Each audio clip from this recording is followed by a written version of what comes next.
It started like so many tragic stories do, with a missing persons report. Friends and family were worried when they couldn't reach Valentina Trespalacios, a young woman with a bright future. She was only 23 years old, full of energy, talent, and big dreams. But days later, the search ended in the most heartbreaking way possible. Her body was found stuffed inside a suitcase, abandoned in a dumpster, a brutal, horrifying end to a life just beginning. The world soon learned her name, Valentina Trespalacios, a rising star in Colombia's electronic music scene, known for her DJ sets, her vibrant personality, and her growing fan base. She had been working hard to build her career, traveling, performing, and making a name for herself in a competitive industry.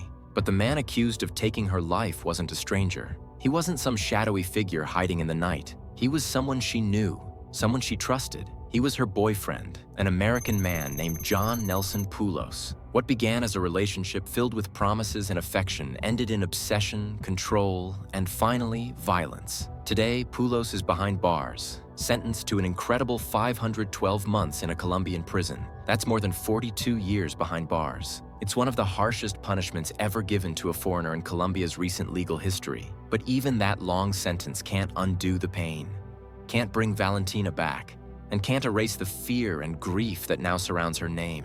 Beneath all the headlines and courtroom reports lies a deeper, darker truth. Valentina's death is not just one terrible act. It's part of a much larger problem.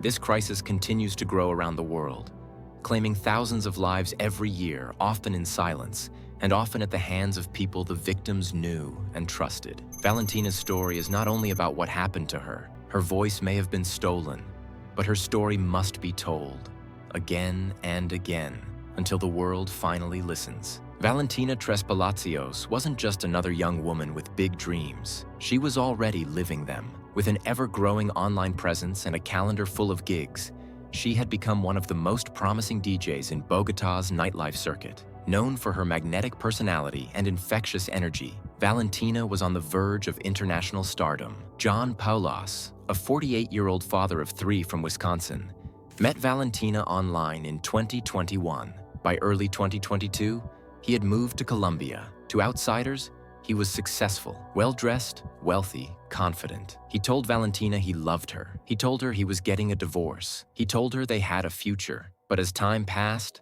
those promises began to unravel, and dark suspicions emerged. The music shifts, tension rises, CCTV footage rolls. A man wheeling a suitcase, a young woman missing. On January 22nd, 2023, Valentina's lifeless body was found in a blue suitcase tossed into a trash container in the Fontibon district of Bogotá. Her body showed signs of blunt force trauma and asphyxiation. The last person seen with her? Nelson Poulos. Surveillance footage would later show him wheeling the suitcase out of their Airbnb. Just hours before, the two had checked into the rental together. Poulos claimed they were starting a new chapter. Instead, prosecutors say he murdered her, methodically, brutally, inside that apartment. Then he tried to vanish. But fate had other plans. Nelson Poulos fled Colombia the next day, boarding a flight to Panama with a ticket to Turkey. His arrest came swiftly. Authorities in Panama intercepted him at the airport, and he was extradited back to Colombia within days. It was a rare victory in the fight against international fugitives, and it would only be the beginning. Valentina's family clinging to each other. Poulos stone-faced as the verdict is read.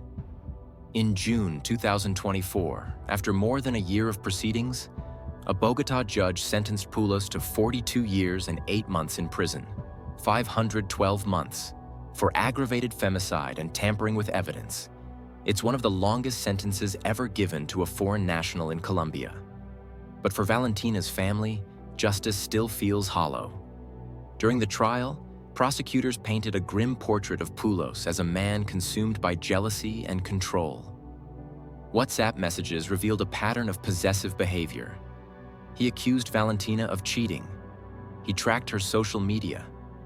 He allegedly hired private investigators to follow her. And when he could no longer control her life, he ended it. His defense attempted to downgrade the charges to manslaughter, arguing that the death was unintentional. But the evidence was overwhelming. The planning, the concealment, the escape. The court refused leniency. Poulos will serve his sentence in a Colombian prison, far from the US. What makes Valentina's case even more shocking is the international element.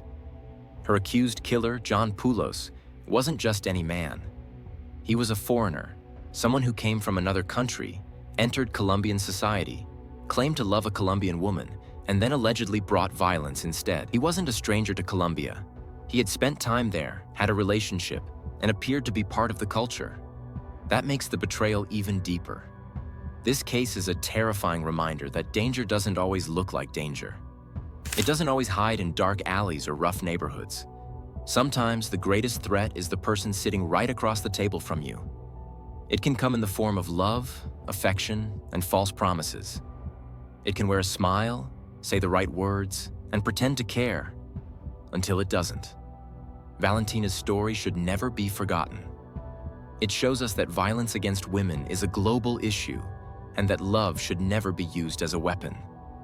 The world must take these crimes seriously, not just after they happen, but before, by listening, protecting, and acting when women say they are in danger. A photo of Valentina smiling fades in. Her voice echoes faintly from a DJ set in the background. If Valentina's story touched your heart, if it made you feel sadness, anger, or even just a moment of silence, then please share this video.